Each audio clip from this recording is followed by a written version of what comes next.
जीवन की सीख।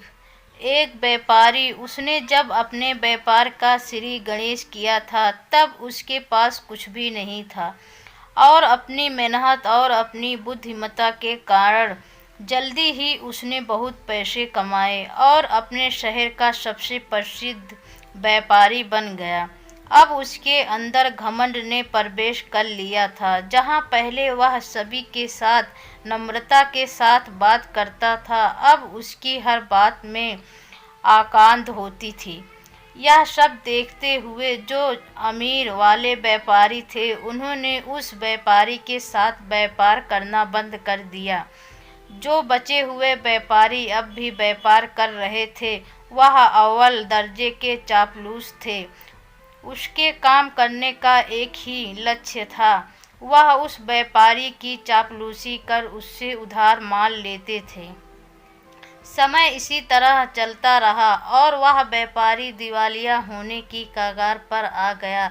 जब उसे इस बात का एहसास हुआ तब तक बहुत देर हो चुकी थी। वह इतना गरीब हो चुका था जितना कि वह व्यापार शुरू करते समय भी नहीं था। उसके सामने जिंदगी का वह मंच था जहां उसे सब कुछ शून्य से आरंभ करना था, और कोई होता तो शायद हिम्मत हार कर चला जाता, परंतु वह एक बार फिर से तैयार था अपना साम्राज्य बनाने को, जो वो खो चुका था।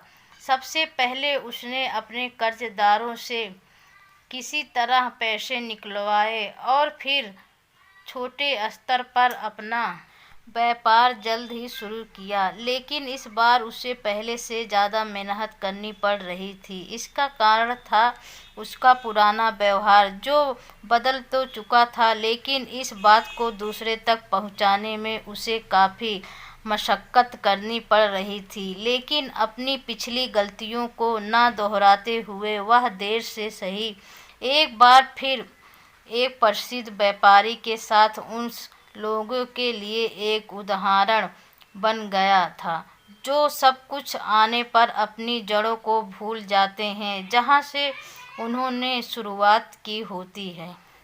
जैसे जैसे इंसान रूपी वृक्ष ऊपर की ओर बढ़ता है, उसे अपनी मजबूती बनाए रखने के लिए अपनी जड़ों को भी नीचे तक पहुंचाना पड़ता है, अर्थात उसे अपना नम्र स्वभाव बनाकर रखना पड़ता है, नहीं तो वक्त की तेज आंधियाँ उसे उखाड़ फेंकती हैं और दोबारा अपना अस्तित्व बनाने के लिए उसे पहले से अधिक संघर्ष करना पड़ता है।